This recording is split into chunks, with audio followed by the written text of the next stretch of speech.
alegría poder decirles francas noches Venezuela en su cita diaria de 7 a 8 de la noche con Canal I, en el programa que intenta reivindicar el periodismo venezolano, que intenta construir junto a ustedes la televisión informativa que tanto Venezuela merece. Estoy feliz de volverlos a acompañar, estoy feliz de volver a mi espacio natural, estoy feliz de hacer periodismo junto a toda Venezuela, estoy feliz de que me acompañen y por supuesto estoy feliz de haberme convertido en padre. Ya lo anunciaba desde que comenzamos el programa, estábamos esperando a nuestro primer hijo y mi esposa y yo hoy podemos decir que somos padres. Empezamos esta aventura de la paternidad. Ha nacido nuestro gran maestro en la Universidad de la Paternidad. Se llama Amin Naim, pesó 3,8 kilos, midió 53 centímetros y llegó para llenar de alegría nuestro hogar, nuestra casa, nuestra familia, conformar una familia que es tan importante. Tanto mi esposa como yo esperamos hacer lo mejor posible para crearle a él una vida feliz, para que elija lo que quiere ser en un futuro, para que pueda tener una vida sana, una vida por el camino del bien y por supuesto otorgarle a Venezuela todo lo que su padre ha soñado otorgarle y lo que yo no pueda completar en esta vida seguramente, él con la educación que le vamos a dar y que queremos darle, podrá hacerlo por nosotros. Así que trabajaré para darle un mejor país a mi hijo aún más, todos los días, con ustedes, de 7 a 8 de la noche en Francas Noches. Vamos a comenzar a revisar información. En este momento vamos a hablar sobre el Consejo Nacional Electoral porque, con él o sin él, el dirigente político César Pérez Viva oficializó este miércoles su inscripción ante la Comisión Nacional de Primarias para participar en los comicios del 22 de octubre que llevarán a conocer al próximo aspirante a la silla presidencial del año 2024. El anuncio lo realizó durante una rueda de prensa. Hoy le hemos comunicado a la Comisión de Primarias nuestro deseo de que avancen para llegar a lo más profundo del país en esta consulta democrática. Y he firmado este documento que me han presentado como compromiso de valores y principios democráticos en esta competencia electoral.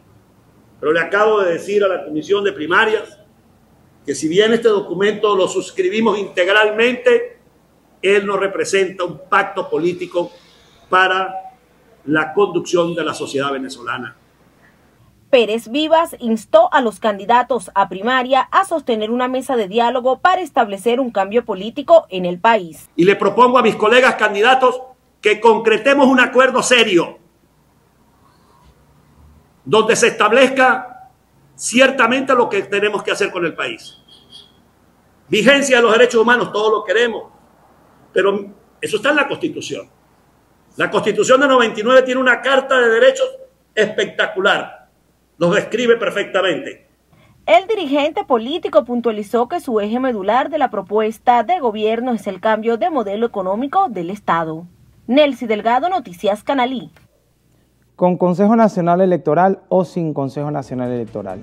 No era César Pérez Viva uno de los que en su momento defendía que la organización de estas elecciones primarias podía hacerse sin el ente electoral nacional. Realmente hay candidatos molestos porque no participa el Consejo Nacional Electoral. ¿A qué se debe la renuncia de los rectores del Consejo Nacional Electoral? ¿Promovida por el gobierno para quizá adelantar un proceso electoral venidero o promovida también por el gobierno para sabotear de cierto modo la elección primaria? Esto lo podrán evaluar ustedes en su casa. Lo cierto de todo esto es que quienes pedían que no participara el Consejo Nacional Electoral en estas elecciones primarias, o por lo menos no con el captahuella, hoy deberían estar contentos porque la logística de la organización de las primarias pasa a ser manual como lo pedía un grupo de candidatos. Pero ¿qué pasa, por ejemplo, con Un Nuevo Tiempo, Primero Justicia? El candidato Enrique Capriles Radonsky, que decía que no había peligro con la participación del Consejo Nacional Electoral, pero cuando se le preguntaba qué le garantizaba a él que no existía peligro en un país de listas, no había respuesta alguna. O, por ejemplo, ¿qué pasa con el partido Un Nuevo Tiempo que ha promovido las elecciones con el Consejo Nacional Electoral y que no tiene una tarjeta en este momento judicializada? O qué pasa, por ejemplo, con la candidata María Corina Machado, quien estaba dentro de las filas que decía sin captahuellas, con el voto en el extranjero y sin el Consejo Nacional Electoral. Pero después se medirá en una elección presidencial con ese Consejo Nacional Electoral que tanto rechaza. Este tipo de diatribas existen hoy en la oposición venezolana y cuando César Pérez Viva habla de un acuerdo serio, pasa justamente también por acordar qué va a pasar con los discursos opositores de cara a una elección presidencial venidera. Seguimos avanzando en información, también con el tema de las primarias, porque en este caso de las elecciones primarias y sobre la marcha de cómo será el proceso de estos comicios opositores, han hablado desde la Comisión Nacional de que se descarta el uso de los templos parroquiales como centros de votación en el próximo proceso venidero el 22 de octubre. El presidente de la Comisión Nacional de Primarias, Jesús María Casal, explicó que actualmente los integrantes de la comisión están evaluando la utilización de las instituciones sociales y culturales para poder llevar a cabo estos comicios. Recordemos que las elecciones de oposición tenían previsto realizarse con el apoyo técnico del Consejo Nacional Electoral. Sin embargo, tras la renuncia de los rectores del proceso, se ejecutará de manera autogestionada con entidades privadas, ONGs, centros empresariales y gremiales. Sobre este tema también es interesante indagar un poco. ¿Por qué no los templos religiosos, sabiendo que la Conferencia Episcopal Venezolana se ha sumado de cierta manera al proceso de las elecciones primarias de oposición? ¿Por qué no contar, por ejemplo, con los templos religiosos en el tema de la organización, la vigilancia y el resguardo de la seguridad y la transparencia de los comicios electorales? Es parte de lo que, además de decir no van a existir o no van a estar dentro del proceso de primarias, también explicar por qué no van a estar dentro del proceso de primaria, cuando la Iglesia Católica ha sido garante históricamente de procesos de este tipo, de garantizar la transparencia y, por supuesto, ha estado vinculada con los procesos de negociación que se han llevado a cabo entre oposición y oficialismo en Venezuela. No se trata solo de decir no va a participar, hay que decir por qué no va a existir este tipo de participación. Pero nos detenemos un poco en la renuncia de los rectores, porque ante la renuncia de los rectores del Consejo Nacional Electoral, el diputado Luis Augusto Romero expresó que la oposición venezolana debería evaluar a los postulantes para rector del máximo ente comicial a fin de que cumplan con un trabajo transparente y sin manipulación frente a las elecciones previstas para el 2024. Escuchemos. Yo creo que más allá de quienes sean los rectores que el gobierno designe, cercanos al PSUV, obviamente, más allá de eso, a nosotros como diputados de la oposición democrática nos corresponde vigilar que en la comisión preliminar y en el comité de postulaciones, una vez quede constituido, las ofertas o los postulados de la oposición tengan las credenciales suficientes y el compromiso con los derechos ciudadanos lo suficientemente sólidos para que tengan un buen desempeño. El dirigente político añadió que continúa faltando entendimiento, reconocimiento por parte de los candidatos a primarias para lograr establecer un cambio político en el país. Pide que los rectores ejecuten un trabajo serio. ¿Y qué pasaba con los rectores anteriores? ¿Es que acaso no era serio el trabajo que ejecutaban? ¿Por qué el gran misterio, la opacidad informativa tras la renuncia de los rectores del Consejo Nacional Electoral? ¿Qué ocurrió en las intríngulas del Consejo Nacional Electoral para que estas renuncias se llevaran a cabo? Se pide un trabajo serio por parte de los que postula la oposición, por parte de este candidato, de este diputado a la Asamblea Nacional por las filas opositoras. Pero ¿qué pasa con quienes se postulan por parte del gobierno? ¿Dónde está la petición de transparencia y una postura recta por parte de estos rectores? ¿Qué ocurrirá con el Consejo Nacional Electoral? Ya las primarias se llevarán a cabo sin el ente rector nacional, pero posteriormente existe garantía de transparencia y seriedad en los comicios electorales presidenciales luego de esta elección primaria. ¿Cómo se garantizan? ¿Qué respuesta tiene la Asamblea Nacional, que es hoy la encargada de hablar sobre este tema del Consejo Nacional Electoral? ¿Quiénes se están postulando? ¿Cuáles son los representantes de la sociedad civil? ¿Dónde está la lista? Porque ya están discutiendo este asunto. ¿Dónde está la lista de los académicos postulados? ¿Dónde está la lista de los postulados por los distintos partidos políticos?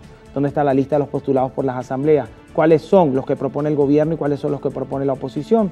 Entonces, si se habla de un acuerdo, que sea también la ciudadanía la que juzgue a través de redes sociales, a través de medios de comunicación, a través de comunicados, a través de sus representantes de la sociedad civil, cómo quieren sus procesos electorales. A fin de cuentas, quienes buscan el bienestar del país y para quienes se busca el bienestar del país es para los ciudadanos.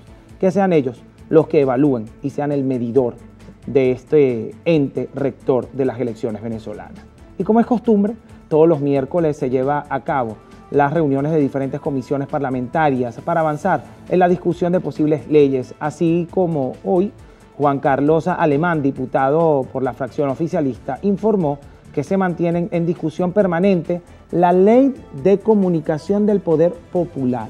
Según Alemán, este reglamento va a contribuir a conocer el trabajo que realizan los medios comunitarios, y esta discusión es bastante apropiada y seguramente darán a conocer los avances los próximos días, en vista de que el 27 de junio se celebra el Día Nacional del Periodista, y justamente antes de escuchar este reporte, que se celebra el Día Nacional del Periodista, que la Asamblea Nacional está discutiendo esta ley de comunicaciones del poder popular, también discutir un poco la seguridad del periodista en el país, la protección del periodista en el país, el acceso a la información, velar por el cumplimiento de la Constitución respecto al trabajo de los periodistas y la libertad de expresión, defender al periodista a capa y espada, aunque no esté de acuerdo con la posición del periodista, porque el periodista está para eso, para luchar, para que la persona que quiera levantar su voz por cualquier tema, así no estemos de acuerdo con él, pueda hacerlo, pueda expresarse, porque somos defensores de la libertad de expresión. Que se hable de todo dentro de la Asamblea Nacional, que se hable de los periodistas que hoy, por ejemplo, están detenidos, están presos, de los periodistas que tienen carta de excarcelación, pero que no los han dejado salir de la cárcel. Este tipo de cosas tienen que discutirse. Los reporteros internacionales, cómo es visto el periodismo venezolano, cómo reivindicar los procesos de libertad de expresión en Venezuela, eso es importante. Sobre todo si estamos en un proceso de avance a nivel político, económico y social. Si eso es lo que se busca, o por lo menos en discurso, es lo que se ha dicho. Escuchemos el reporte. Seguimos en la discusión y el despliegue nacional con el tema de la Ley de Comunicación del Poder Popular, la ley que viene pues a fortalecer y darle mayor celeridad a lo que es los trámites, el desarrollo y el trabajo diario que desarrollan los medios comunitarios. Adicionalmente también desde esta comisión hemos aupado lo que es la difusión de las leyes que se trabajan, y en ese contexto estamos trabajando con la difusión de la ley de Contraloría Social, que fue ya una ley sancionada por esta Asamblea y promulgada por el Presidente de la República. Y bueno, una de las tareas que tenemos de la comisión es seguir en el proceso de difusión para que la gente conozca para qué sirve esta ley. En otro orden de ideas, el presidente de la Comisión de Energía y Petróleo, Ángel Rodríguez, indicó que el proyecto de ley de energías renovables y alternativas será sometido a una consulta popular en las comunas establecidas en el país. Vamos a desplegar un interesante debate de la ley con un nivel de organización comunal que está arraigado en todo el país y en todos los sectores sociales del territorio nacional. Hemos orientado que se intensifique la coordinación con las gobernaciones, con las cámaras municipales, con los consejos legislativos, en función de sistematizar la opinión del pueblo venezolano que asista a esas asambleas de consulta y de debate de la ley. El parlamentario informó que la subcomisión de Petroquímica convocará una agenda de trabajo con especialistas en el área para debatir los proyectos de ley de hidrógeno verde y la ley de tránsito de combustibles fósiles para luego someterla a una consulta pública. Ilene González, Canal I. Debate, es allí la solución, es allí la respuesta. Esperemos que realmente el debate se esté dando, aunque exista una mayoría oficialista dentro de la Asamblea Nacional. No quiero pensar, y Venezuela no quiere pensar ni caer en el tema de que porque la mayoría que existe dentro de la Asamblea Nacional es la que es, no se debate, sino que se legaliza simplemente lo que se propone. Ojalá esas voces que están allí, a media voz porque son muy pocas, sean realmente escuchadas para un debate equilibrado. Al final, la aprobación quedará en manos de la votación de la Asamblea y ya sabemos cuál será el resultado. Y nos quedamos en la Asamblea Nacional. Ustedes recordarán que el 20 de junio de 2022 fue sancionada la Ley Orgánica de las Zonas Económicas Especiales. Pues el día de hoy, el diputado de la Asamblea Nacional por el Estado Nueva Esparta, Oscar Ronderos, hizo un llamado al Ejecutivo Nacional para que emita su decreto oficial.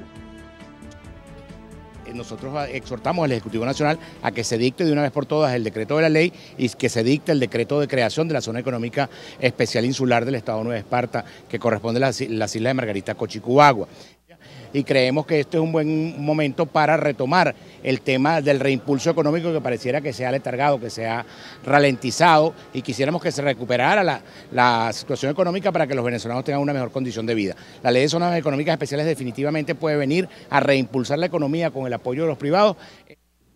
El parlamentario indicó que la ley de zonas económicas especiales debe promover la inversión extranjera en Venezuela. Explicó que cada zona debe contar con un decreto ajustados a sus potencialidades.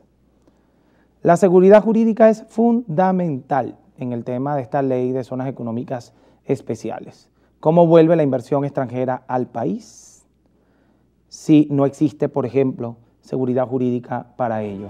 ¿De qué manera es atractivo Venezuela para el inversionista extranjero cuando la economía vivió esa época tan complicada y hoy, luego de esta ola en contra de la corrupción que se ha llevado a cabo, evalúenlo ustedes como lo quieran evaluar, la economía venezolana, según los números, ha echado en retroceso y definitivamente esto ha preocupado a los inversionistas que ya estaban en Venezuela, que habían reimpulsado la economía de cierto modo y que hoy se encuentran preocupados porque el dólar no ha dejado de fluctuar, por ejemplo, o por el revés que ha sufrido la economía desde octubre del año pasado y que no ha logrado recuperarse hasta junio del año 2023. Comparemos 2023, por ejemplo, con 2022 o con mediados del 2021. ¿Qué ha pasado con la economía? Importante. Si vamos a hablar de zonas económicas especiales, importante hablar también de la seguridad jurídica de los empresarios privados para el país. Señores, a la pausa. La primera pausa de Francas Noches, recuerden, tienen un compromiso con nosotros a través de las redes sociales, @JalimNaim en Twitter e Instagram, @Noticias Canalí, por supuesto la etiqueta de nuestro programa. Nos vamos al corte por la 3, Francas Noches.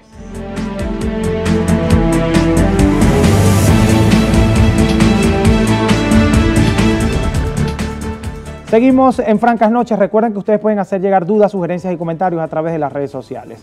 @JalimNaim en Twitter e Instagram, @Noticias Canalí. Por supuesto, la etiqueta de nuestro programa a su disposición. Nos encanta leerlo, nos encanta saber que están allí y por supuesto están haciendo trascender este espacio. Gracias a los que están conectados en este momento en Instagram, están vía streaming, están por las plataformas digitales de nuestro canal. A ustedes también les debo un abrazo, un saludo y un agradecimiento. También agradecerles por felicitarme, por haberme convertido en papá, a todos los que lo han hecho a través de redes sociales, a los que lo hicieron a través de las redes sociales del canal. Yo estoy muy feliz de que ustedes hayan compartido conmigo esa alegría. Momento favorito de los venezolanos, la silla franca vía Zoom, hoy con Víctor Álvarez, economista y escritor, creador, además de la plataforma pedagógica económica y electoral. Pedagogía Económica y Electoral, así se llama la plataforma, también pueden seguirla, ¿ok?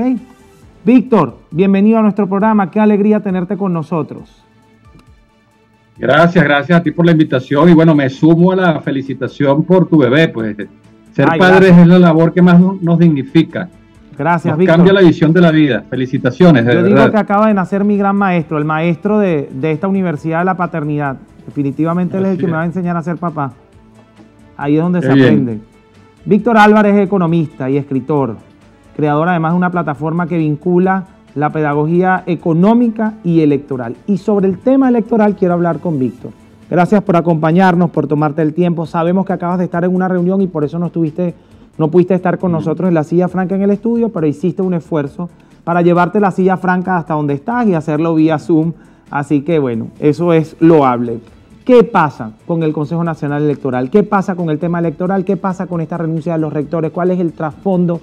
¿Por qué tanta opacidad? ¿Por qué nadie dice con claridad lo que está ocurriendo en profundidad con esta renuncia y qué va a pasar a futuro? Te dejé esa pregunta amplia porque yo sé que tienes un reportaje interesante, lo leí, me parece interesante, pero tiene que salir de tu boca. No puedo caer yo en tu análisis porque ese es tu trabajo. Así que adelante, Víctor. Sí. Bueno, sí, compartí con quienes siguen el trabajo que estamos haciendo desde la plataforma Pedagogía Económica y Electoral, ese análisis que surge, bueno, en gran medida de una serie de conversaciones y consultas que a su vez tuve con otros colegas sobre una situación que se veía venir, ¿no? Porque desde que renunció la rectora Tania D'Amelio, el rector suplente Francisco Martínez, todo el rumor que había sobre el bajo perfil que tenía el actual presidente Pedro Calzadilla, todavía en funciones, aunque renunció, y la legitimidad de desempeño que estaba logrando el Consejo Nacional Electoral, más allá de los cuestionamientos que se le hicieron en torno a su origen, comenzaba a preocupar al gobierno, que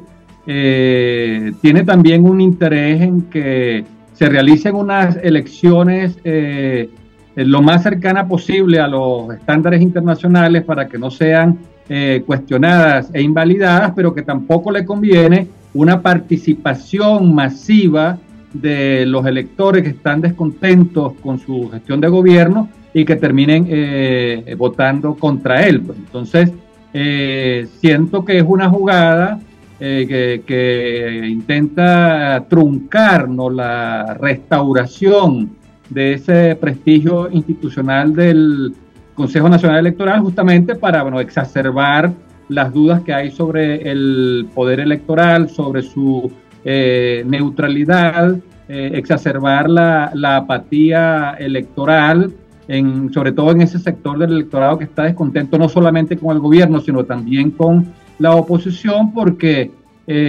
a la luz del análisis que se hace de la merma del caudal electoral del oficialismo, está claro que solo si divide a su adversario y solo si provoca una creciente abstención es que pudiera convertir su minoría en una mayoría ganadora. ¿El único beneficiado de esta renuncia es el gobierno nacional?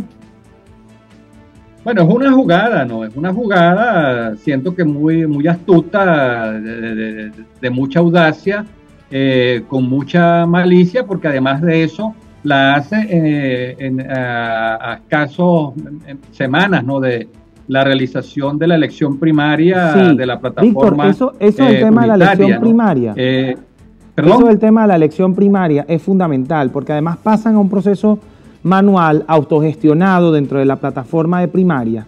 Pero por otro lado, pareciera haber un trasfondo de adelanto de elecciones presidenciales. ¿Qué opinas sobre este tema? Porque es que, según lo que nos estás comentando, es una especie de no dejar pensar demasiado al ciudadano para votar. Es una especie de no dejar escuchar muchísimo al ciudadano las propuestas de la oposición para que no se me escape el elector, que ya de por sí viene descontento, sin ganas de participar, y no te dejo pensar demasiado para que te abrume un poco la agenda política y participes como siempre lo has hecho. Entonces, según lo que me estás explicando, por allí vienen dados los pasos del gobierno nacional. Claro, por supuesto, porque esta decisión coloca de nuevo el debate sobre las condiciones electorales en primer lugar y desplaza el debate que se está dando en torno a la problemática económica, unos salarios que no cubren el costo de la canasta alimentaria y mucho menos de la básica, un debate, una crítica que está recibiendo el gobierno sobre una inflación que no termina de ser domada, que no termina de ser derrotada, estos brincos que sigue pegando el precio de la divisa, una economía que venía en recuperación pero que se ha desmayado, y donde todo este debate, esta crítica en torno al estancamiento y recaída que ha tenido la situación económica y social, termina castigando al gobierno en las encuestas y crea un ambiente adverso, negativo. Entonces,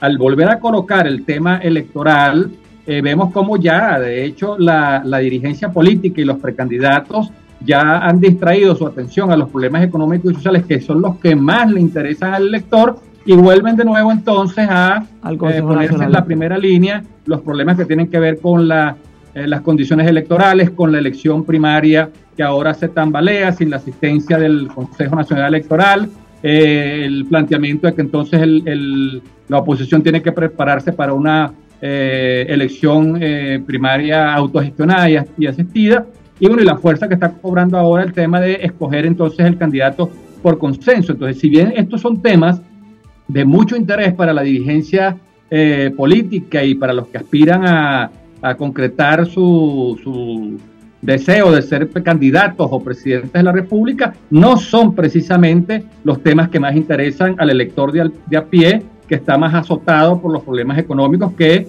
por las condiciones electorales que tanto le interesan a la dirigencia política. Ahora, Víctor, tú hablas de un tema de encuestas, tú hablas de un tema de números, pero esas encuestas y esos números y ese tema que mencionas no coincide con los números que vemos públicamente. Por ejemplo, no coincide con las encuestas dicen que el gobierno o el partido de gobierno gana sí o sí las elecciones presidenciales. Entonces, ¿hasta qué punto es necesario para el gobierno adelantar las elecciones o hasta qué punto es necesario para el gobierno desviar la atención cuando en las encuestas se encuentra punteando sea cual sea el candidato de oposición? ¿O es que esto es falso? ¿Tiene Víctor Álvarez algún otro tipo de cifras o considera que la realidad es diferente? ¿Sí existe alguna posibilidad de que la oposición venezolana con un solo candidato, además de los que se van a lanzar fuera de la elección primaria, pueda ganarle al gobierno, al partido de gobierno en las elecciones presidenciales?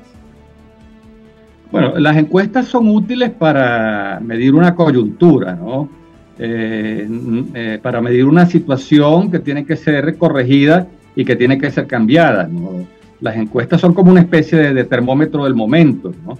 Y no necesariamente lo que está dado en una coyuntura es lo que fatal o inefablemente se va a proyectar y se va a repetir en el futuro. O sea, un termómetro te mide una fiebre a 40 y tienes que actuar rápidamente para controlar el problema. Entonces, para eso sirve la encuesta y no pudiéramos en todo caso extrapolar la situación de ahora a la que se esté dando en las semanas o los meses de donde se vaya a realizar la elección presidencial en el 2024. Lo que sí es cierto es que en esos números todos están clarísimos, el gobierno, la oposición, quienes nos dedicamos a la tarea de analizar y de tratar de entender y explicar la coyuntura político-electoral y económica, que solo si la oposición se presenta con varios candidatos, solo si se da un alto porcentaje de abstención,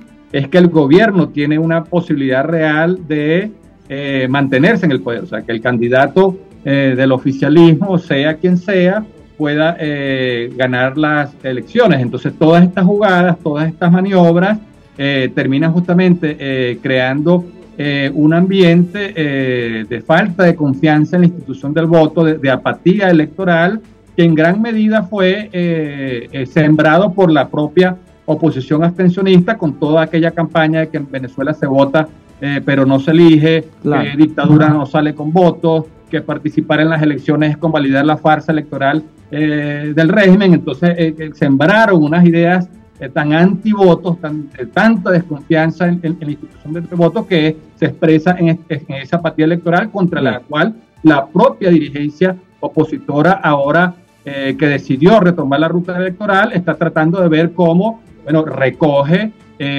todo eso que soltó. Víctor, tenemos que ir a la pausa, pero te quedas con nosotros. En la próxima parte queremos hablar un poquito sobre la opacidad de la información respecto al Consejo Nacional Electoral. Un Consejo Nacional Electoral que desde que se instaló este último periodo ha tenido un misterio alrededor muy grande. La participación de los rectores, la forma en la que se llevaban a cabo las reuniones, las decisiones, cómo eran tomadas, las reuniones con la Comisión Nacional de Primaria y las decisiones que se tomaron respecto a la Comisión Nacional de Primaria y a las peticiones que hizo la Comisión Nacional de Primaria. Sobre esto vamos a hablar en la próxima parte. Recuerden participar a través de las redes sociales, @Halim Naim en Twitter e Instagram, @Noticias Canalí, por supuesto la etiqueta Francas Noches a su disposición. Ya volvemos con más de Francas Noches y en la silla franca, Víctor Álvarez.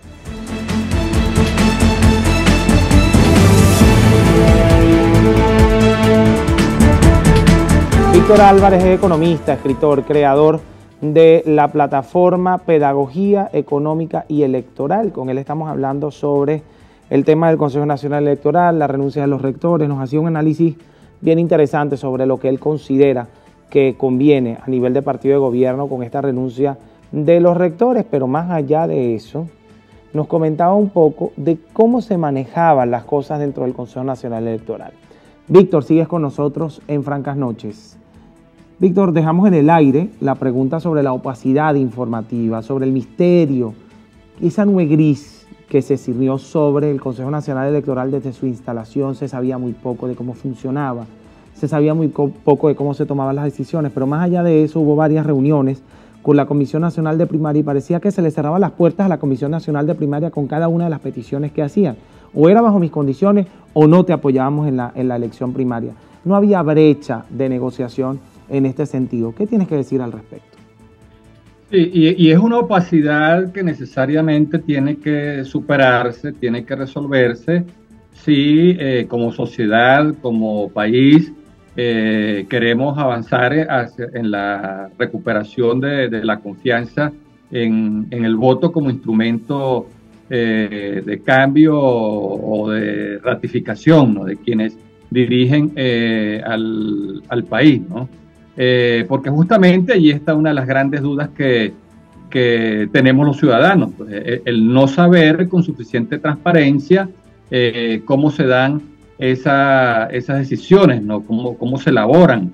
En el caso de la relación de la Comisión Nacional de Primaria con el Consejo Nacional Electoral, tanto los miembros de la Comisión Nacional de Primaria como los rectores que acaban de renunciar del CNE tienen que también mantener informado al país si queremos que cobre fuerza la ruta electoral como la manera para poder dirimir por la vía democrática, electoral y pacífica las contradicciones y los conflictos políticos que han afectado al país durante tanto tiempo, ¿no? Pero bueno, entonces aquí es donde empiezan a chocar las lógicas, ¿no?, del gobierno con las lógicas de la oposición, porque a la oposición, por supuesto, le interesa en las primarias del 22 de octubre hacer una demostración de fuerza, ser capaz de movilizar un enorme número de electores. Entonces, bueno, pero para eso necesita que se activen, que se instalen la mayor cantidad de centros electorales posibles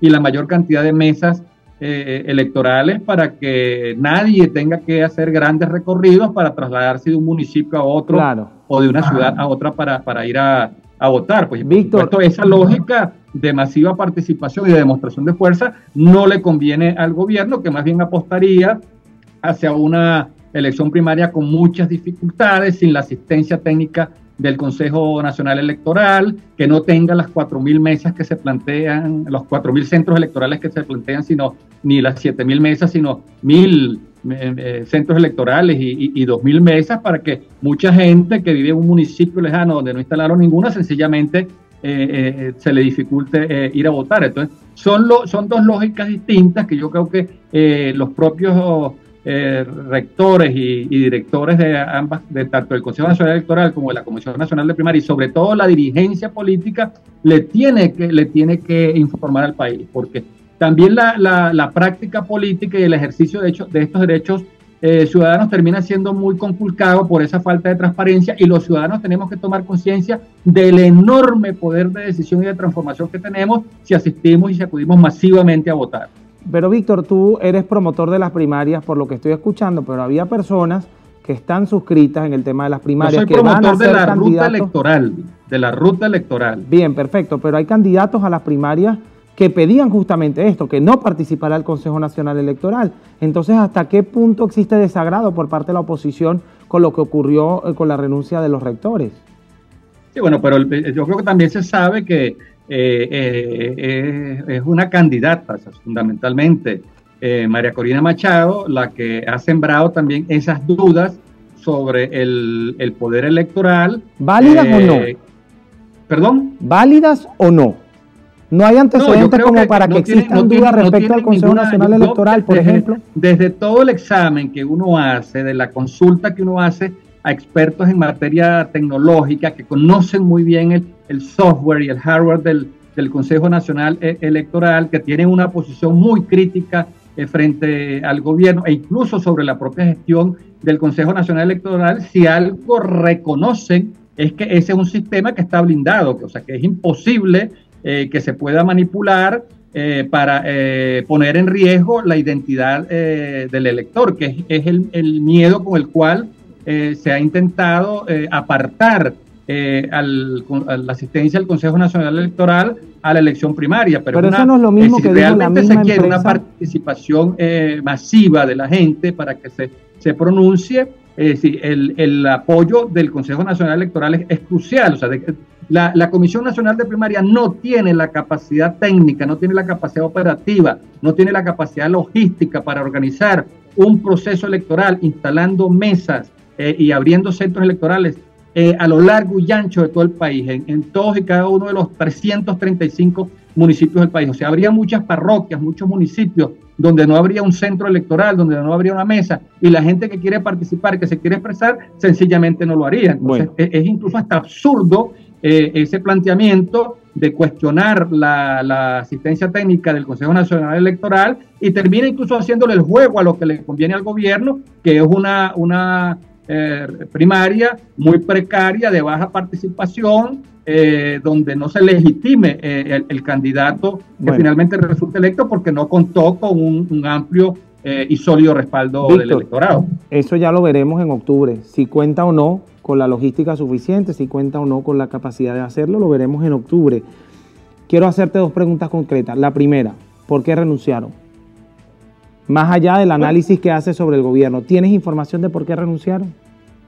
Bueno, mira, yo creo que los tres Porque yo no creo que los representantes de oposición dentro del Consejo Nacional Electoral hayan comido presión del gobierno.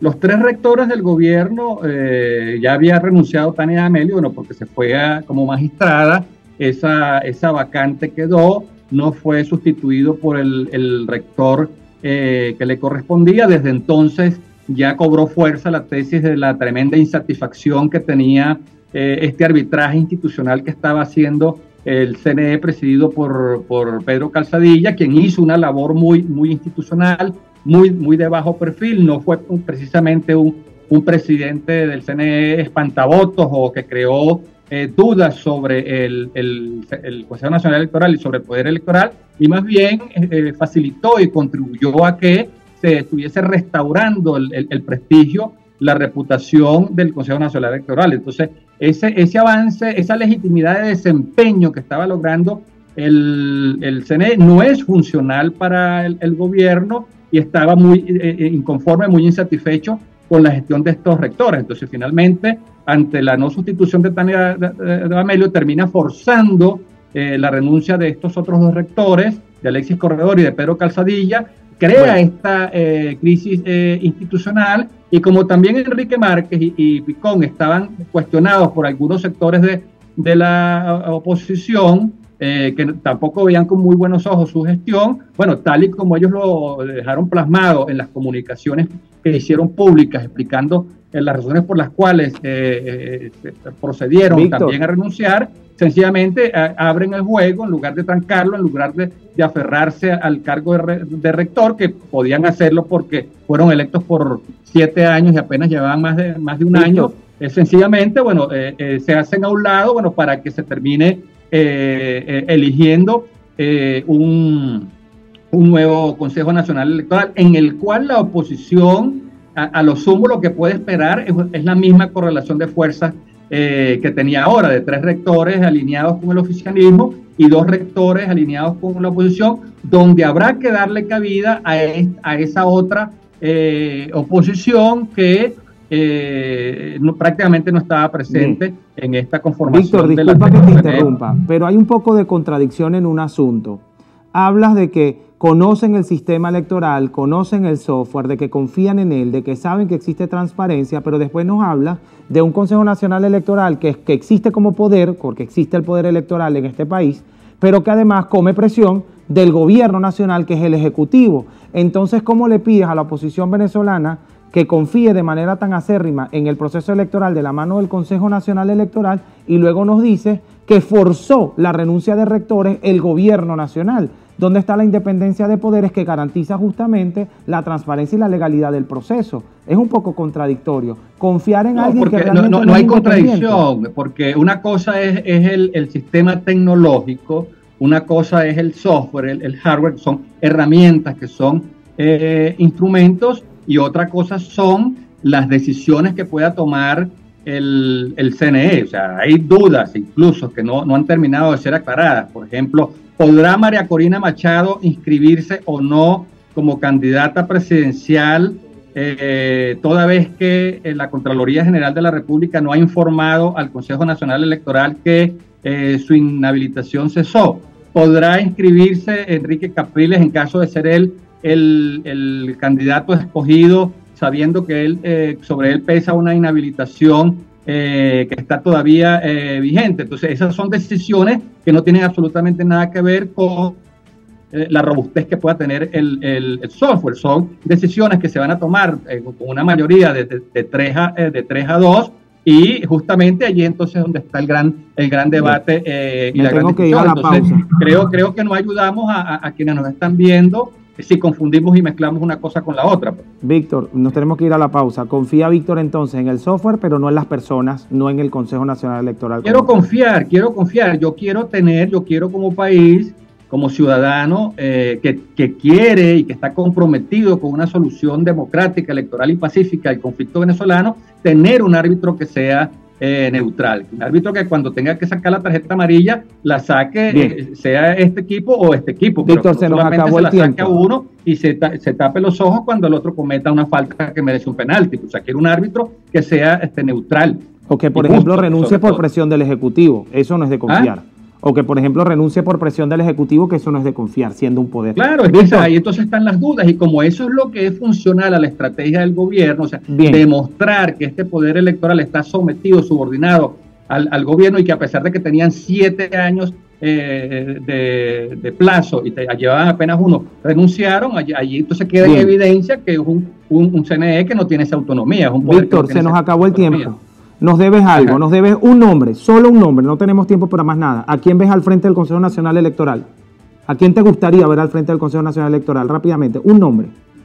Oye, no tengo candidatos, ¿no? O sea, ni siquiera lo he pensado, ¿no? Perfecto. Pero debe ser una persona que sea reconocida por su capacidad técnica y profesional, conocedora del sistema electoral venezolano. Gracias, conocedora del electoral, y que tenga reputación, prestigio, ascendencia moral y credibilidad. Pues. Gracias. Pienso más en las condiciones, en las cualidades, que en el nombre. Quien tenga eso, bueno, ese se gana esa responsabilidad. Víctor Álvarez, economista y escritor, creador de la plataforma Pedagogía Económica y Electoral. Agradecidos contigo por el tiempo. Nos vamos a la pausa. La producción me está degollando, señores. Redes sociales, @JalimNaim en Twitter e Instagram, @Noticias Canalí, y la etiqueta de nuestro programa. En la próxima parte, en la Silla Franca, Cristian Chirino, director nacional de la organización Soluciones para Venezuela.